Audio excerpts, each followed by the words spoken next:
الحمد لله وكفى وسلام على عباده الذين اصطفى أما بعد فأعوذ بالله من الشيطان الرجيم بسم الله الرحمن الرحيم يا أيها الذين آمنوا إن تتقوا الله يجعل لكم فرقانا ويكفر عنكم سيئاتكم ويغفر لكم والله ذو الفضل العظيم وقال سبحانه وتعالى يا أيها الذين آمنوا آمنوا بالله ورسوله وقال سبحانه وتعالى وَلَقَدْ خَلَقْنَا الْإِنسَانَ وَنَعْلَمُ مَا تُوَسْوِسُ بِهِ نَفْسُهُ وَنَحْنُ أَقْرَبُ إِلَيْهِ مِنْ حَبْلِ الْوَرِيدِ صدق الله العظيم وقد قال النبي صلى الله عليه وسلم الصوم لي وأنا أجزى به أو كما قال عليه الصلاة والسلام اللهم صل على سيدنا محمد وعلى آل سيدنا محمد وبارك وسلم صلی اللہ علی النبی الامی صلی اللہ علی النبی الامی۔ واجب الاحترام بزرگوں، قابل قدر دینی ایمانی بھائیوں اور بہت ہی عزت و احترام کی مستحق دور بیٹھی سن رہی عزیز ماں اور بہنوں، آج رمضان المبارک کا دوسرا جمعہ ہے۔ کل کی سی بات لگتی ہے کہ گزشتہ جمعے میں یہ بات کہی گئی تھی کہ آج رمضان المبارک کا پہلا جمعہ ہے، پہلا روزہ ہے، اور اس سے پہلے دو ہفتے پہلے رمضان المبارک کی آمد کا تذکرہ تھا، اس کے استقبال کا طریقہ بیان کیا جا رہا تھا۔ غرض کہنے کا مقصد یہ ہے کہ یہ وقت ایسی چیز ہے، اس کو دوام نہیں، اس کے اندر ٹھہراؤ نہیں، یہ گزرنے والی چیز ہے، بہت تیزی سے گزرتی ہے، بہت تیزی سے بہنے والی چیز ہے۔ انسان کو لگتا ہے کہ میں وقت کاٹ رہا ہوں، بلکہ سچی بات یہ ہے کہ وہ وقت نہیں کاٹ رہا ہے بلکہ وقت اسے کاٹ رہا ہے۔ اس کے دیکھنے کی قوت کو کاٹ رہا ہے، اس کے کانوں سے سننے کی قوت کو کاٹ رہا ہے، زبان سے بولنے کی قوت کو کاٹ رہا ہے، اس کے پٹھوں کی طاقت کو کاٹ رہا ہے، اس کی ہڈیوں کو رگڑ رہا ہے، حتیٰ کہ ایک وقت ایسا آئے گا کہ وقت نہیں گزرتا بلکہ انسان گزر جاتا ہے۔ اس لیے بہت ہی خوش نصیب ہیں، بہت ہی سمجھدار ہیں اللہ کے وہ نیک بندے اور بندیاں کہ جو اپنی عمر کو بہت زیادہ سوچ سمجھ کر، اپنے وقت کو بہت تول کر گزارتے ہیں، اور اس بات کا بھرپور خیال رکھتے ہیں، استحضار رکھتے ہیں کہ معلوم نہیں کون سا دن ہمارا آخری دن ہو اور کون سی رات ہماری آخری رات ہو۔ میں اور آپ بھی اپنے ان بھائیوں کو اور ان بہنوں کو یاد کریں کہ جو گزشتہ سال ہمارے ساتھ تھے رمضان المبارک کے مہینے میں، اور وہ بھی ہماری طرح سوچتے تھے کہ آنے والا رمضان المبارک کا مہینہ اگلے سال ہم بہت شاندار طریقے پر گزاریں گے، روزہ بہت شاندار رکھیں گے، تراویح بہت شاندار پڑھیں گے، اشراق بھی پڑھیں گے، چاشت اور اوابین کی بھی پابندی کریں گے، ذکر کی کثرت کریں گے۔ لیکن افسوس صد افسوس کہ رمضان المبارک کا مہینہ آنے سے پہلے اللہ کی طرف سے پیغام آیا اور وہ لوگ اپنے اصلی گھر یعنی آخرت کی طرف روانہ ہو گئے۔ بہت ممکن ہے کہ میرا یا آپ میں سے کسی کا یہ سال آخری سال ہو، یہ رمضان المبارک کا مہینہ آخری مہینہ ہو، بلکہ بہت ممکن ہے کہ ہمارا یہ دن آخری دن ہو۔ مجھے اور آپ کو کیا معلوم کہ ہماری کون سی گھڑی آخری گھڑی۔ ابھی کچھ دنوں پہلے کی بات ہے کہ ایک عالم دین بیان کر رہے تھے، بیان کرتے کرتے عین بیان کرتے وقت بیان کر رہے ہیں، لوگوں کو خطاب کر رہے ہیں، اسی وقت اللہ رب العزت نے ان کی روح کو قبض کر لیا۔ بولتے بولتے الفاظ رک گئے۔ کس کو معلوم ہے کہ وہ جو بیٹھا ہے اب اس کا بیٹھنا آخری مرتبہ بیٹھنا ہے؟ کس کو معلوم ہے کہ بیوی بچوں کو رخصت کرتے وقت یہ جو بندہ دیکھ رہا ہے یہ آخری مرتبہ دیکھ رہا ہے؟ کتنی بار ہم دیکھتے ہیں کہ انسان اپنے بچوں سے ملتا ہے، اپنی بیوی سے ملتا ہے، اپنے گھر کو عارضی طور پر تھوڑی دیر کے لیے چھوڑ کر جاتا ہے، لیکن اس کا وہ چھوڑنا ہمیشہ کے لیے آخری مرتبہ چھوڑنا ہوتا ہے، اس کا وہ الوداع کہنا ہمیشہ کے لیے آخری مرتبہ الوداع کہنا ہوتا ہے۔ اس لیے میرے عزیزو، قابل احترام بزرگوں، یہ رمضان المبارک کا مہینہ آیا ہے، بہت تیزی کے ساتھ یہ رخصت ہو جائے گا، بہت تیزی کے ساتھ یہ رخصت ہو جائے گا۔ اس لیے ہم لوگ اس کی جتنی قدردانی کر سکتے ہیں خدا کے لیے اتنی قدردانی کر لیں، نہیں تو جب ہماری یہ زندگی مکمل ہو جائے گی ہمیں بہت افسوس ہوا کرے گا اپنے بیتے ہوئے وقت پر، لیکن اس وقت کا افسوس کام نہیں دے گا۔ اس لیے اپنے اس وقت کو بہت کارآمد بنائیں، قرآن کی تلاوت کے ساتھ گزاریں، اللہ کی یاد کے ساتھ گزاریں، نوافل کی کثرت کے ساتھ گزاریں، دعاؤں کے اہتمام کے ساتھ گزاریں، گناہوں سے بچنے میں پوری قوت اور طاقت لگا کر کے گزاریں۔ بہرحال میں نے آپ کے سامنے جو قرآن کریم کی آیت تلاوت کی اس میں اللہ تعالیٰ نے فرمایا یا ایھا الذین آمنوا آمنوا باللہ ورسولہ، اے ایمان والو۔ گزشتہ ہفتے میں نے عرض کیا تھا کہ اللہ نے کتنا احسان فرمایا جو ہم جیسے نکموں کو، ناکاراؤں کو، نام کے ایمان والوں کو قرآن کریم میں براہ راست مخاطب بنایا۔ یا ایھا الذین آمنوا، اے ایمان والو، آمنوا باللہ ورسولہ، اللہ اور اس کے رسول پر ایمان لاؤ۔ عجیب بات ہے، جتنا غور کریں اس آیت پر اتنا کم ہے۔ اللہ ایمان والوں کو کہہ رہے ہیں کہ اللہ اور اس کے رسول پر ایمان لاؤ۔ سوال پیدا ہوتا ہے کہ ایمان والا تو کہلاتا ہی وہ ہے جو اللہ اور اس کے رسول پر ایمان رکھتا ہو، پھر اللہ نے کیوں فرمایا اے ایمان والو اللہ اور اس کے رسول پر ایمان لاؤ؟ اس آیت کی تفسیر کرنے والے علماء نے، مفسرین نے لکھا ہے کہ ایک ایمان وہ ہوتا ہے جو میرے اور آپ کے جیسا ہوتا ہے، کہ ہم مانتے ہیں، کہتے ہیں کہ اگر گناہ کریں گے تو اللہ پکڑ فرمائیں گے، قیامت کے دن عذاب ملے گا، لیکن استحضار نہیں ہے، یقین نہیں۔ یقین مجھے اور آپ کو کرنٹ کے مارنے کا بھی ہے کہ اگر بجلی کے ننگے تار پر کوئی ہاتھ لگائے گا تو اس کی موت آ جائے گی، نقصان ہو جائے گا۔ یقین مجھے اور آپ کو بلڈنگ سے گر کر ہاتھ پیروں کے ٹوٹنے کا ہے، اور ایک طرف یقین نماز چھوڑنے پر ملنے والے گناہ کا ہے، نماز چھوڑنے پر ملنے والے نقصان کا ہے، لیکن دونوں کے یقین میں زمین اور آسمان کا فرق ہے۔ ہم میں سے کوئی بھی شخص کبھی سانپ کو ہاتھ نہیں لگاتا، کبھی بجلی کے ننگے تار کو ہاتھ نہیں لگاتا، کبھی بلڈنگ کے اوپر سے کودنے کی کوشش نہیں کرتا۔ کیوں؟ کیونکہ وہاں یقین کامل ہے، یہاں یقین ناقص ہے۔ اللہ یہی فرماتے ہیں کہ اے وہ لوگوں کہ جن کا ایمان کمزور ہے، جن کا یقین کوتا ہے، جیسا یقین ہونا چاہیے تھا ویسا یقین نہیں ہے، اپنے ایمان کو مکمل کرو، اپنے یقین کو محکم کرو، مضبوط کرو، اللہ اور اس کے رسول کا کامل یقین حاصل کرو۔ الم تر، پھر میں نے دوسری آیت تلاوت کی تھی، وَلَقَدْ خَلَقْنَا الْإِنسَانَ وَنَعْلَمُ مَا تُوَسْوِسُ بِهِ نَفْسُهُ، اللہ نے فرمایا کہ یقیناً ہم نے انسان کو پیدا کیا۔ کیا شاہانہ کلام ہے، ہمارا اور آپ کا پیدا کرنے والا ہمارے بارے میں گفتگو کر رہا ہے۔ جو انسان کسی چیز کو بناتا ہے وہ اس کی باریک باریک چیزوں سے واقف ہوتا ہے، اللہ سے بڑھ کر انسان سے کون واقف ہوگا؟ وَلَقَدْ خَلَقْنَا الْإِنسَانَ، ہم نے انسان کو پیدا کیا۔ اللہ فرماتے ہیں ہم جانتے ہیں اس کے دل کے اندر جو خیالات جنم لیتے ہیں۔ کیا علم ہے اللہ کا، کیا علم ہے اللہ کا۔ انسان کے دل میں جو جذبات اٹھتے ہیں، انسان کے دماغ میں جو روزانہ ہزاروں مرتبہ، ہزاروں، پچاسوں ہزار خیالات ایک انسان کو دل میں آتے ہیں، اللہ فرماتے ہیں وہ سارے کے سارے خیالات سے ہم واقفیت رکھتے ہیں۔ وَنَحْنُ أَقْرَبُ إِلَيْهِ مِنْ حَبْلِ الْوَرِيدِ، ہم تمہاری شہ رگ سے بھی زیادہ قریب۔ وہ اللہ جو ہماری شہ رگ سے بھی زیادہ قریب ہے، وہ اللہ جو ہمارے دل کے جذبات سے واقف ہے، وہ اللہ جو ہمارے دل کے، ہمارے دماغ کے اندر آنے والے خیالات سے بھی واقف ہے، اس اللہ نے میری اور آپ کی اصلاح کے لیے، میرے اور آپ کے دل کے اندر اتنی مضبوطائی آ جائے کہ ہم اور آپ گناہ سے آسانی سے بچ سکیں، نمازوں کو آسانی سے ادا کر سکیں، اس اللہ نے اس کا علاج رمضان کے طور پر ہم سب کو دیا ہے۔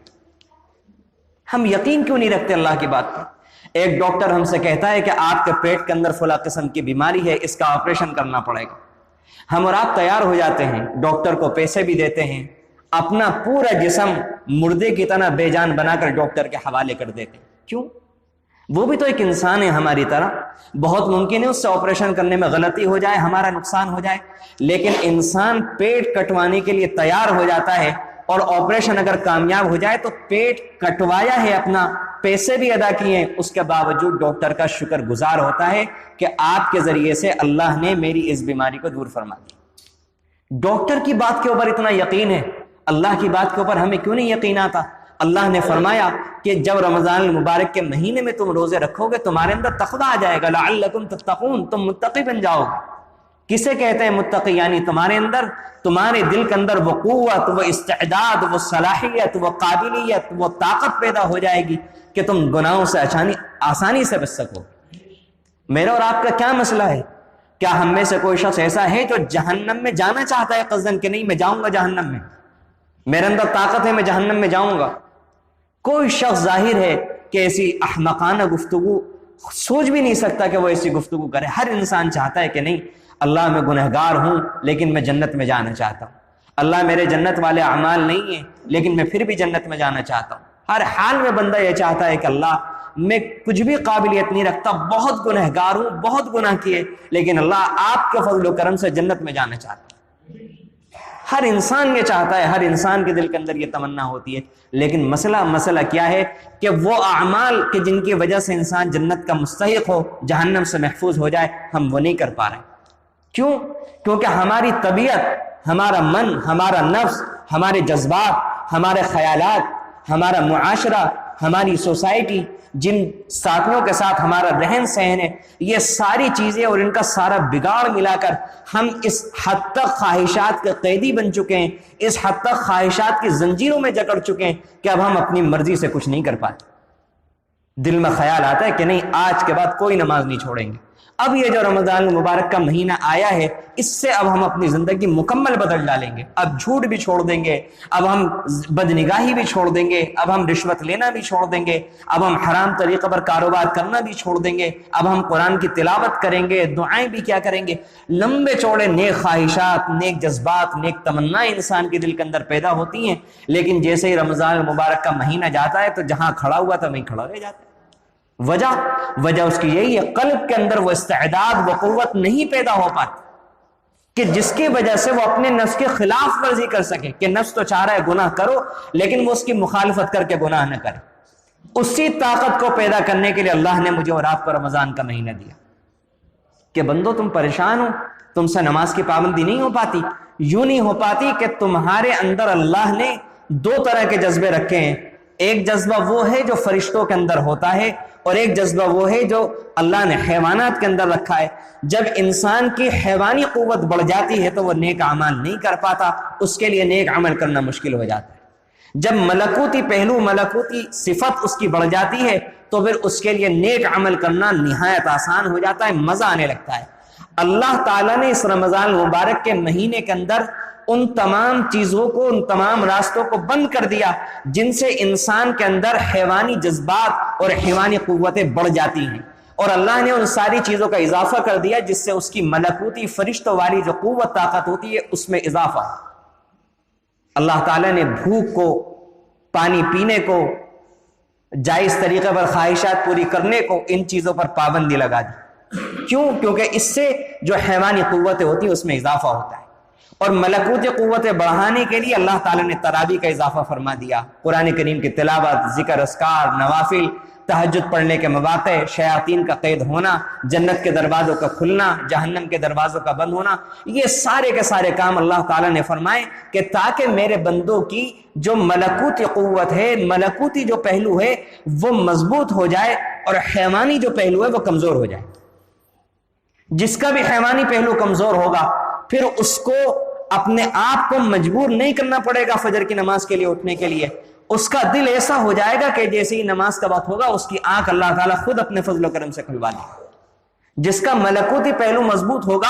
اس کے لیے بازار میں نگاہ نیچی رکھ کر چلنا کوئی مشکل مسئلہ نہیں ہوگا، اس کو کوئی دقت نہیں آئے گی، اس کے بلکہ مزہ محسوس ہوگا، اس کو لذت محسوس ہوگی، کیونکہ اس عمل کے ذریعے سے وہ اللہ کا قرب حاصل کر رہا ہوگا۔ تو یہ استعداد، یہ قوت پیدا کرنے کے لیے مجھے اور آپ کو اللہ تعالیٰ نے رمضان المبارک کا مہینہ دیا، لعلکم تتقون۔ مجھے اور آپ کو یہ لگتا ہے کہ بس اللہ تعالیٰ نے ایک مہینہ رکھا جس میں ہمیں بھوکا پیاسا رہنا ہے اور 20 رکعت نوافل کا اضافہ ہو جاتا ہے، اس کا کیا مقصد ہے، اس کا کیا فائدہ ہے، ہمیں نہیں معلوم۔ رمضان کا جہاں ایک بڑا مقصد اللہ کا بندوں کی مغفرت کرنا ہے، وہاں بندوں کی اصلاح کرنا، بندوں کے ملکوتی پہلو کو، ملکوتی قوت کو بڑھانا اور حیوانی قوت کو گھٹانا اور کمزور کرنا ہے، تاکہ اس مہینے کی برکت سے سال کے 11 مہینوں میں انسان اللہ کے احکامات کو آسانی سے پورا کر سکے۔ کتنے کریم ہے اللہ، کتنے کریم ہے اللہ کہ اللہ نے ہمارے امراض کی تشخیص بھی کی، اور امراض کے ازالے کا مکمل سامان اللہ نے پیدا کیا، اور اس دوا کو کھانے میں، استعمال کرنے میں جو چیزیں رکاوٹیں بن سکتی تھی، اللہ تعالیٰ نے ان ساری رکاوٹوں کو دور کر دیا۔ نفس کو بھی دبا دیا، حیوانی قوت کو بھی دبا دیا، شیاطین کو قید بھی کروا دیا، جہنم کے دروازوں کو بند بھی کروا دیا، جنت کے دروازوں کو کشادہ فرما دیا، لو اب آسانی سے کرو۔ اس کے باوجود بھی اگر کوئی انسان اب نہ کرے، سچی بات یہ ہے کہ اگر رمضان المبارک کا مہینہ کوئی بندہ پائے، اس کے باوجود اپنی مغفرت نہ کروا سکے، اس کے باوجود جب رمضان المبارک کا مہینہ جائے تو وہ بے نمازی کا بے نمازی رہے، تو سچی بات یہ ہے کہ قیامت کے دن وہ اللہ کو جواب نہیں دے سکے، کیونکہ اللہ نے کوئی کسر نہیں چھوڑی، کوئی کمی نہیں چھوڑی کہ وہ بندہ بدل جائے۔ اللہ نے بالکل تھالی کے اندر سجا کر کے کھانا دے دیا، اب اس کے باوجود بھی کوئی شخص بھوکا رہے تو وہ سخت قسم کا ضدی انسان ہے جو کھانا ہی نہیں چاہتا۔ اور دنیا میں اللہ کا یہ نظام نہیں ہے کہ نوال خود بن کر زبردستی کسی کے منہ میں ٹھوسے جائے، یہ اللہ کا نظام نہیں۔ دنیا میں انسان چاہے میں نماز نہ پڑھوں ضد پر آ جائے، اللہ کا یہ نظام نہیں ہے۔ اللہ فرشتوں کو بھیج کر زبردستی اسے مسجد میں بھیجے۔ جتنا آسان سے آسان آسان سے آسان آسان سے آسان کیا جا سکتا تھا، اللہ نے رمضان المبارک کی برکت سے رمضان المبارک کا مہینہ دے کر ہم اور آپ کے لیے باقی سال کے 11 مہینوں میں عبادت کرنا، نمازوں کی پابندی کرنا، حلال حرام کی تمیز کرنا، جھوٹ سے اپنے آپ کو بچانا، نگاہ کی حفاظت کرنا، دھوکے سے اپنے آپ کو بچانا، ہر گناہ سے بچنا، تقوی کا حصول آسان فرما دی۔ تقوی کیا ہے؟ تقوی یہی ہے کہ اللہ کے استحضار کی وجہ سے کہ میرا اللہ مجھے دیکھ رہا ہے۔ آپ سوچیں، غور کریں کہ رمضان المبارک میں اور آپ ہی تو ہوتے ہیں جب ہم وضو کرتے ہیں، جب وضو کرتے وقت ہم منہ کے اندر پانی لے کر جاتے ہیں تو جتنا ہم پانی لے کر جاتے ہیں اگر اس میں سے آدھا پانی ہم اپنے پیٹ کے اندر لے جائیں، اس سے حلق کر لیں، کیا سامنے والے کو پتہ چلے گا؟ کون کرتا ہے ایسا؟ کوئی نہیں کرتا۔ کیوں؟ کیونکہ اسے معلوم ہے کہ سامنے والے سے مجھے کیا لینا دینا، میرا تو معاملہ یہ جو ڈیل ہے، یہ جو معاملہ ہے، یہ جو میں نے روزہ رکھا ہے تو میں نے مالک کو راضی کرنے کے لیے رکھا ہے، اپنے مولا کو راضی کرنے کے لیے رکھا ہے، اور میں اندر لے جاؤں گا پانی کو تو کوئی جانے نہ جانے میرا اللہ تو واقف ہو جائے گا، پھر مجھے اجر کیسے ملے گا؟ اسی لیے یہ جو میں نے حدیث آپ کے سامنے تلاوت کی اس میں اللہ نے فرمایا الصوم لی، روزہ میرے لیے۔ کیوں؟ کیونکہ اور اعمال کے اندر ریاکاری کا شبہ ہوتا ہے، روزے کے اندر ریاکاری کا شبہ ہی نہیں ہوتا۔ پتہ ہی نہیں، انسان بچ رہا ہے، پانی نہیں پی رہا، کسی کو پتہ ہی نہیں چلے گا، پی لے تو نہیں پتہ چلے گا، کوئی روزدار ہے تو نہیں پتہ چلے گا، کوئی بے روزدار ہے تو نہیں پتہ چلے گا، کوئی علامت ہی نہیں رکھی اللہ رب العزت۔ یہ ایسی عبادت ہے کہ جس کے اندر ریاکاری کا شبہ ہی نہیں ہوتا۔ لیکن رمضان کا مقصد یہ ہے کہ میرے بندو، اللہ یہ کہنا چاہتے ہیں کہ دیکھو رمضان میں تم ہی تو رک رہے ہو نا، جائز چیز سے رک رہے ہو، کھانا پینا جائز ہے، جب جائز سے رک رہے ہو، ناجائز سے بھی رک رہے ہو تو سال کے 11 مہینوں میں کیا ہو جاتا ہے، اس میں کیوں نہیں رکتے؟ قیامت کے دن اللہ یہی کہیں گے کہ بندے تو رمضان میں بھی رکتا تھا، رمضان کے علاوہ تجھے رکنے میں کون سی چیز مانے تھی؟ جیسا رمضان میں میری طاقت موجود تھی، میری قدرت موجود تھی، میری رحمت عنایت موجود تھی، میرا لطف و کرم موجود تھا، غیر رمضان میں بھی تو میری یہ ساری کی ساری صفتیں اسی شان کے ساتھ، اسی جلال کے ساتھ موجود تھی، پھر تو نے یہ کیا کیا؟ انسان جواب نہیں دے سکے گا اللہ تعالیٰ کو۔ اس تقوی سے کیا ہوگا، کیا فائدہ ہوگا؟ میں نے دوسری آیت آپ کے سامنے تلاوت کی تھی، یا ایھا الذین آمنوا ان تتقوا اللہ یجعل لکم فرقانا، اے ایمان والو اگر تم تقوی اختیار کرو گے۔ تقوی کیا ہے؟ اللہ سے ڈرنا۔ اللہ سے کیا مطلب ڈرنا؟ اللہ سے ڈرنا ویسا نہیں ہوتا جیسے انسان کسی خطرے کی چیز سے ڈرتا ہے، جیسے سانپ سے ڈرتا ہے، شیر سے ڈرتا ہے، بلکہ اللہ کے ڈر کا مطلب یہ ہے کہ انسان اللہ کے خوف کی وجہ سے، اللہ کی شرم کی وجہ سے، اللہ نے اتنی نعمتیں کی ہوئی ہیں، اس کے احسان کے ماننے کے نتیجے میں انسان ان چیزوں کے قریب نہ جائے جس سے اللہ ناراض ہو۔ یہ اللہ کا ڈر ہے۔ یجعل لکم فرقانا، تقوی کا انعام قرآن میں بیان ہو رہا ہے کہ جو متقی ہوگا اللہ اسے قوت فرقانیہ عطا فرما دے گی۔ کیا ہے قوت فرقانیہ؟ کہ انسان دینی اعتبار سے اپنے نفع اور نقصان کی چیز کے درمیان فرق کر لے، یعنی جب نماز چھوڑنے کے لیے اس کا نفس اسے کشمکش کے اندر مبتلا کرے گا کہ ابھی پڑھ لینا، ابھی اس وقت سیزن کا وقت ہے، کچھ دن اگر بغیر جماعت کے نماز اپنی پڑھ لو یا نماز چھوڑ بھی تو کوئی فرق نہیں پڑے گا، اللہ تو بڑا غفور الرحیم ہے، اور اس سال رمضان میں تھوڑی سی کوتاہی کر لو، اس سال ذرا فلاں موقع ہے، اس سال ذرا باقی مہینوں کے اندر کاروبار ٹھیک سے نہیں ہو پایا تھا، اب رمضان میں کچھ اچھا ہو رہا ہے، آئندہ آنے والے رمضان میں ذرا محنت کر لیں گے، اللہ کو منا لیں گے، اللہ بڑا غفور الرحیم ہے۔ جب تقوی انسان حاصل کر لے گا تو جب نفس میں کشمکش چل رہی ہوگی کہ جھوٹ بولنے پر 5000 کا فائدہ ہو رہا ہے، سچ بولنے پر 5000 کا نقصان ہو رہا ہے، بولوں نہ بولوں، اس وقت تقوی کی برکت سے قوت فرقانیہ اپنی پاور دکھائے گی، اپنا کرشمہ دکھائے گی، اور اندر سے اس کا ایمان یہ کہے گا، اس کے نفس پر حاوی ہوگا خبردار جھوٹ نہیں بولنا، دنیاوی فائدہ ضرور ہو جائے گا، آخرت کا بڑا نقصان ہو جائے گا، دنیاوی فائدہ چھوٹا ہے، آخرت کا نقصان بڑا خطرناک ہے، یہاں کا نقصان اٹھا لو، وہاں کا نقصان نہ اٹھانا۔ یہ ہے قوت فرقانی۔ وَيُكَفِّرْ عَنْكُمْ سَيِّئَاتِكُمْ، جو غلطیاں ہو جاتی ہیں اللہ تقوی کی برکت سے وہ ساری غلطیاں معاف فرما دیں گے، وَيَغْفِرْ لَكُمْ، مغفرت فرما دیں گے، اور اللہ بڑے فضل والے ہیں، ان کے لیے کوئی مشکل نہیں ہے کسی کی غلطی کو درگزر کرنا۔ وہ سارے جہاں کے گنہگاروں کی، سارے جہاں کے کافروں کی، مشرکوں کی، سب کی اگر چاہیں ایک لمحے کے اندر مغفرت فرما دیں، ان سے کوئی نہیں پوچھ سکتا، ان کی رحمت کے اندر کوئی ذرہ برابر کمی نہیں آ سکتی۔ اس لیے میرے عزیز و قابل احترام بزرگوں، اس رمضان کو علاج سمجھ کر کے گزارنے کا، یہ علاج ہو رہا ہے ہمارا۔ اسی لیے علماء نے لکھا کہ اگر کوئی شخص جھوٹ کی عادت سے پریشان ہے تو وہ رمضان المبارک کے مہینے کو مجاہدہ کر کے، کوشش کر کے جھوٹ سے پاک گزار لے، سال کے 11 مہینوں میں اس ماہ مبارک کی برکت سے اللہ تعالیٰ اسے اپنے فضل و کرم سے جھوٹ سے بچا لیں گے۔ اگر کوئی بدنگاہی کے مرض سے پریشان ہے، اس مہینے میں مجاہدہ کر کے اپنے آپ کو بدنگاہی سے بچا لے، اس ماہ مبارک کی برکت سے اللہ اپنے فضل و کرم سے سال کے 11 مہینوں میں اسے بدنگاہی سے بچا لے۔ اگر کوئی انسان نماز کی عادت نہیں بنا پا رہا ہے سال کے 11 مہینوں میں، اس ماہ مبارک کو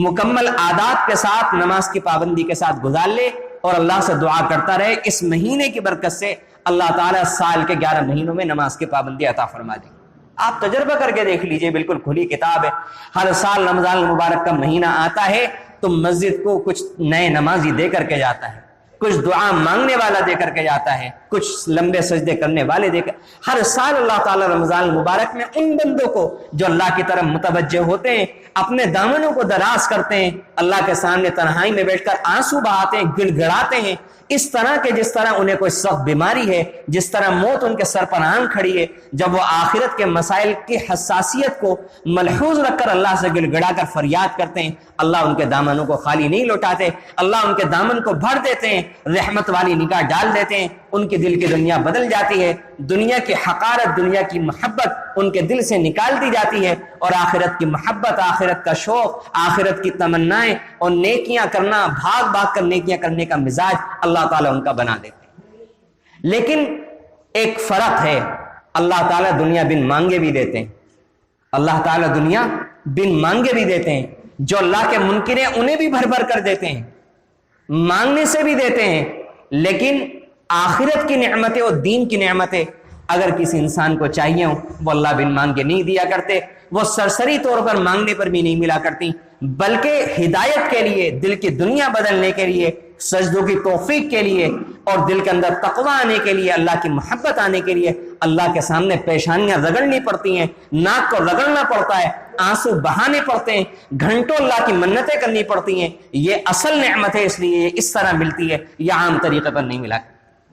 کسی کو اگر چاہیے تو وہ تنہائی میں اللہ سے مانگے، خوب زور لگائے۔ یہ رمضان المبارک کا مہینہ اللہ کا قرب پانے کے لیے اتنا زبردست نسخہ ہے کہ امام ربانی مجدد الفسانی رحمۃ اللہ علیہ نے لکھا ہے کہ رمضان المبارک کے مہینے میں اللہ کی طرف سے جو انوارات برستے ہیں، ان کو سال کے 11 مہینوں کے ساتھ وہ نسبت بھی نہیں ہے جو سمندر کو قطرے کے ساتھ۔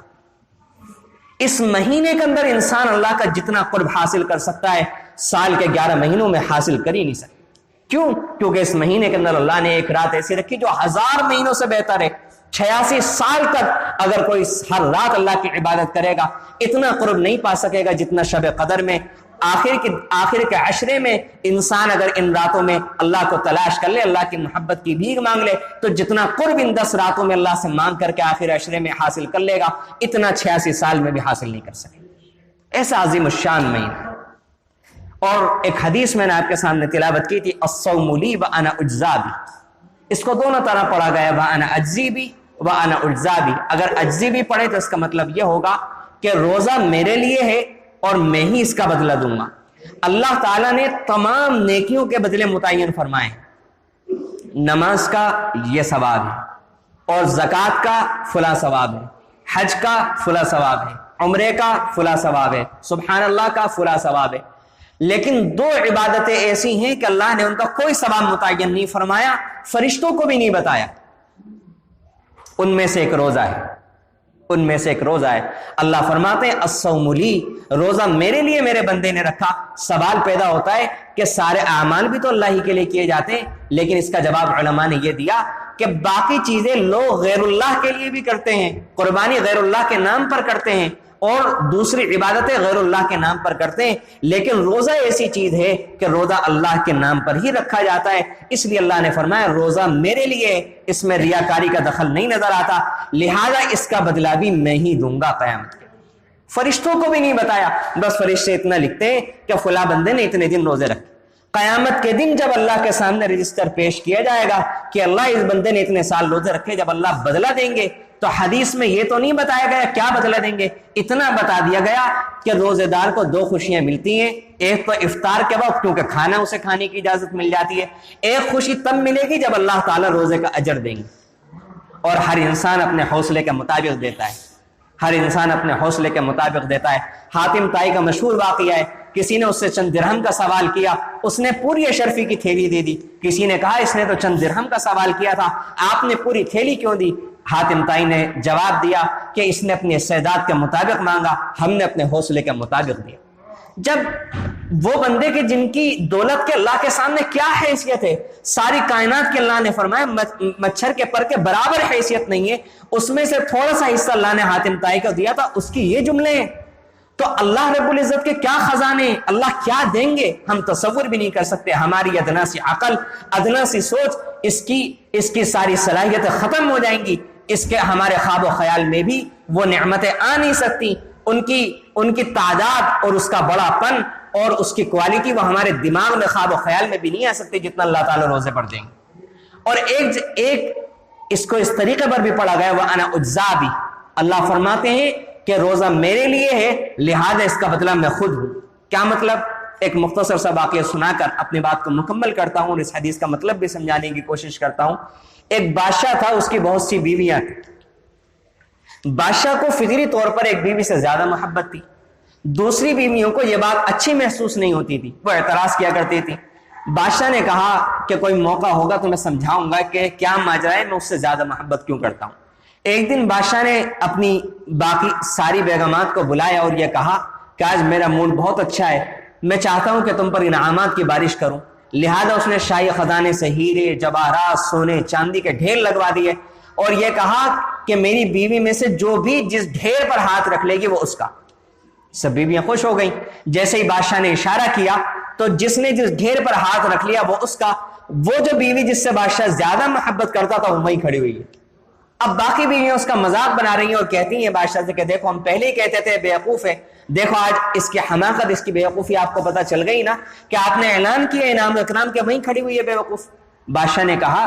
کہ آپ نے جب میں نے اعلان کیا تو آپ نے خزانوں کی طرف دوڑ کیوں نہیں لگائی؟ انہوں نے کہا بادشاہ سلامت، میں آپ سے دوبارہ سوال کرنا چاہتی ہوں کہ آپ نے یہی اعلان کیا ہے نا کہ جو جس پر ہاتھ رکھ لے وہ اس کا؟ بادشاہ نے کہا کہ ہاں۔ تو اس اللہ کی بندی نے وہیں کھڑے کھڑے بادشاہ کے کندھے پر ہاتھ رکھ دیا اور یہ کہا کہ آپ میرے، اور جب آپ میرے تو سارے خزانے میرے۔ تو اس واقعے کو مد نظر رکھتے ہوئے آپ یہ سوچیں کہ جس کو اللہ مل گیا، الصوم لی وأنا أجزىٰ بِهِ، روزہ میرے لیے لہذا میں اس کو مل گیا، میں اس کا بدلہ ہوں۔ جس کو اللہ مل گیا اسے سارے خزانے مل گئے، اس کا مقدر سنور گیا، اس کی قسمت چمک گئی، اس کے گھر میں برکتیں آ گئیں، عافیتیں آ گئیں، رحمتیں آ گئیں، اس کے زندگی کے مسائل حل ہو گئے۔ اس لیے میرے عزیزوں، قابل احترام بزرگوں، قابل قدر ماں اور بہنوں، یہ روزہ عظیم الشان عبادت ہے، اس کی عظمتوں کو ملحوظ رکھتے ہوئے اسی لیے تو اللہ نے اس کا اعزاز، اس کا اکرام موقع موقع پر رکھا۔ حدیث میں آتا ہے کہ روزہ افطار کے وقت انسان جو بھی دعا کرتا ہے اس کی دعا قبول ہوتی ہے۔ ہم لوگ سمجھتے نہیں، غور یہ کوئی چھوٹی بات ہے، یہ ایسا ہے جیسے کہ کسی نے 30 خالی چیک ہمیں سگنیچر کر کے پکڑا دیے ہوں اور یہ کہا ہو کہ اس چیک پر جو اماؤنٹ آپ ڈالنا چاہو وہ اپنی طرف سے ڈال لو، 1,00,000 2,00,000 10,00,000 20,00,000 کروڑ، جو ڈالنا چاہو ڈال دو، میرے اکاؤنٹ کے اندر پیسہ بھرا پڑا ہے اور میں نے سگنیچر کر کے دے دی۔ اللہ نے کہا مانگ لو، وہ افطار کے بعد جو مانگنا ہے، اللہ کا حوصلہ ہے، اس کے خزانے میں کیا کمی ہے، جتنا چاہو مانگ لو۔ لیکن ہم لوگ نہیں مانگتے، اس وقت کھانے پینے کے انتظامات میں ہمارا سارا وقت گزر جاتا ہے۔ تو میرا عزیزو، یہ جو ماہ مبارک ہے اس کا ایک ایک لمحہ بہت مبارک ہے۔ کاروبار کرنے کے لیے ساری زندگی ہم نے کاروبار کیا ہے، اور یقین رکھیں ہم مسلمان ہیں، ہم اللہ پر یقین رکھنے والے، اگر اللہ کی عبادت کی وجہ سے ہمارے کاروبار میں ظاہری طور پر ہمارا لگنا کچھ کم ہو جائے گا، آپ تجربہ کر کے دیکھ لیجئے۔ ویسے تو اللہ کے وعدوں پر شک نہیں کرنا چاہیے، بہت نااہلی کی بات ہے کہ اگر کوئی اللہ کے وعدوں پر شک کرے، لیکن اگر آپ تجربہ کرنا چاہیں تجربہ کر لیجئے، آپ کے رزق میں کمی نہیں آنے والی، اور اضافہ ہوگا، خوب اضافہ ہوگا۔ آپ اس کو ایک مثال سے سمجھ لیجئے، ہمارے گھروں میں جب فنکشن چلتے ہیں، شادیاں ہوتی ہیں، شادی کے موقع پر اچانک سے کوئی ایسی ضرورت پیش آ جاتی ہے کہ کسی شخص کو ہمیں کسی کام کے لیے بھیجنا پڑ جاتا ہے۔ اب کیا ایسا ہوتا ہے کہ وہ شخص اس کے لیے کھانا ختم ہو جائے اور صاحب خانہ جس نے کام کے لیے بھیجا اس کے لیے اس کھانے کا انتظام نہ رکھے؟ بلکہ الٹا یہ ہوتا ہے کہ شادیوں میں تو کھانا کم عام طور سے نہیں رہتا، لیکن چھوٹا اگر فنکشن ہوتا ہے تو انسان جب کسی کو کسی کام کے لیے بھیجتا ہے تو سب سے عمدہ کھانا اس کے لیے نکلوا کر کے رکھ دیتا ہے۔ بالکل اسی طرح جب انسان اللہ کی عبادت میں لگتا ہے تو پہلے سے بہتر رزق ملتا ہے، عافیت والا رزق ملتا ہے، بغیر بیماریوں والا رزق ملتا ہے، خوشیوں والا رزق ملتا ہے، وہ رزق ملتا ہے کہ جس کو لے کر جب ہم گھروں میں جاتے ہیں، جب ہماری اولاد، ہمارے گھر کی عورتیں اس کو کھاتی ہیں تو خوشی کا ماحول پیدا ہوتا ہے، صحتوں کا ماحول پیدا ہوتا ہے، عافیتوں کا ماحول پیدا ہوتا ہے۔ اس لیے میرے عزیزوں، قابل احترام بزرگوں، بہت تیزی کے ساتھ یہ عشرہ تقریباً ختم ہو چکا، اور اخیر کے 2 عشرے کس طرح گزر جائیں گے پتہ نہیں چلے گا، مجھے اور آپ کو نہیں معلوم۔ بہت ممکن ہے کہ ہمارا یہ رمضان المبارک کا مہینہ آخری رمضان ہو، تو اس لیے اس ماہ مبارک کے ایک ایک لمحے کی جتنی قدردانی کر سکیں، کچھ کاروبار میں سے بہت کم کریں، کچھ اپنی فضول مصروفیات کم کریں، کچھ موبائل میں سے بہت کم کریں، کچھ اپنی زبان سے بولنے والے کلام کو ہم کم کریں، کچھ اور چیزوں کو کم کریں، اور ہمت سے کام لیں، اپنی تسبیحات کو بڑھائیں، سبحان اللہ کی تسبیح کو بڑھائیں، الحمدللہ کا ورد کریں، اللہ اکبر کا ورد کریں، اشراق 4 شوابین کی پابندی کریں، نماز تہجد کی پابندی کریں، اپنے سجدوں کو ذرا لمبا کریں، اپنے رکوع کو لمبا کریں، اپنی نمازوں کو ذرا لمبا کریں، دعائیں لمبی مانگنے کی کوشش کریں، اپنے آپ کو دینی اعتبار سے ترقی دینے کی کوشش کریں، اور اپنے آپ کو دنیاوی اعتبار سے تھوڑا سا ہلکا کرنے کی کوشش کریں۔ اگر ہم نے اس مہینے کو اس کے آداب کے ساتھ اور اس رعایت کے ساتھ گزار لیا تو اللہ سے قوی امید ہے، بلکہ یقین ہے اللہ کی ذات پر کہ اللہ تعالیٰ اس ماہ مبارک کی برکت سے اور اپنی رحمت خاصہ اور اپنے فضل و کرم سے سال کے 11 مہینے ہمارے بہت شاندار اپنی مرضی کے مطابق گزروا دیں گے، اللہ تعالیٰ آسان فرما دیں گے۔ اللہ رب العزت سے دعا ہے کہ جو کچھ کہا گیا، سنا گیا، اللہ تعالیٰ کہنے والے کو بھی، سننے والے کو بھی اللہ تعالیٰ سب کو عمل کی توفیق نصیب فرمائے۔ آمین۔ وآخر دعوانا الحمدللہ۔